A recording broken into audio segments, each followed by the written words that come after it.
अनुसूचित और जनजातीय क्षेत्र the scheduled and tribal areas की शुरुआत करते हैं। ये भाग भारत के उन खास इलाकों के बारे में है जहाँ की संस्कृति और परंपराएं अलग हैं, इसलिए वहाँ सामान्य प्रशासनिक नियम लागू नहीं होते। इसमें केवल 2 ही अनुच्छेद हैं, लेकिन दोनों बहुत भारी और महत्वपूर्ण हैं। भाग 10 अनुसूचित और जनजातीय क्षेत्र।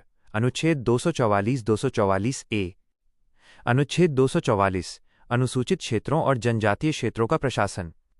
ये अनुच्छेद 2 अलग-अलग अनुसूचियों के जरिए देश के विशेष इलाकों को सुरक्षा देता है। 5वीं अनुसूची 5th शेड्यूल। ये असम, मेघालय, त्रिपुरा और मिजोरम को छोड़कर भारत के बाकी राज्यों जैसे झारखंड, छत्तीसगढ़, ओडिशा, राजस्थान आदि के अनुसूचित क्षेत्रों पर लागू होती है। राष्ट्रपति की शक्ति। किसी क्षेत्र को अनुसूचित क्षेत्र घोषित करने की शक्ति केवल राष्ट्रपति के पास है।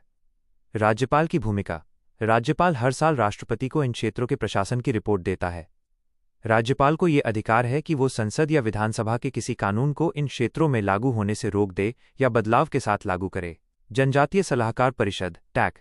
इन राज्यों में एक ट्राइबल एडवाइजरी काउंसिल बनाई जाती है, जिसमें 20 सदस्य होते हैं, जो आदिवासियों के कल्याण के लिए सरकार को सलाह देते हैं। 6ठी अनुसूची 6th शेड्यूल। ये विशेष रूप से 4 पूर्वोत्तर राज्यों के लिए है: असम, मेघालय, त्रिपुरा और मिजोरम। याद रखने की ट्रिक: AMTM। स्वायत्त जिला परिषद ADC। इन राज्यों के जनजातीय इलाकों में ऑटोनमस डिस्ट्रिक्ट काउंसिल्स बनाई जाती हैं। इनके पास बहुत अधिक शक्तियां होती हैं। ये परिषदें खुद के कानून बना सकती हैं, जैसे भूमि, जंगल, नहरें, शादी और सामाजिक रीति रिवाज।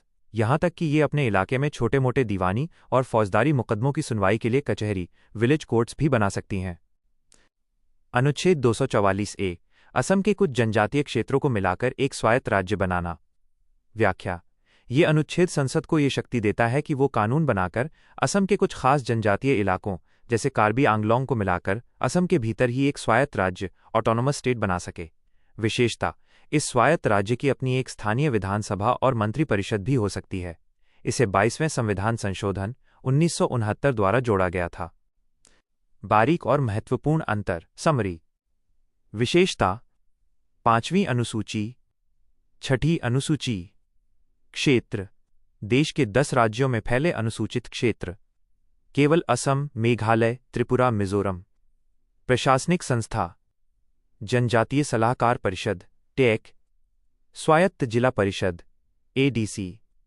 शक्ति: केवल सलाहकारी और निगरानी की शक्ति। विधायी: कानून बनाने और न्यायिक शक्ति। नियंत्रण: केंद्र और राज्य का नियंत्रण अधिक होता है। स्थानीय परिषदों को अधिक स्वतंत्रता प्राप्त है।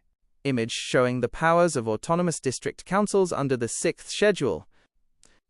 निष्कर्ष: संविधान का भाग 10 ये सुनिश्चित करता है कि आधुनिक प्रशासन के चक्कर में आदिवासियों की विशिष्ट संस्कृति और उनकी जमीन सुरक्षित रहे।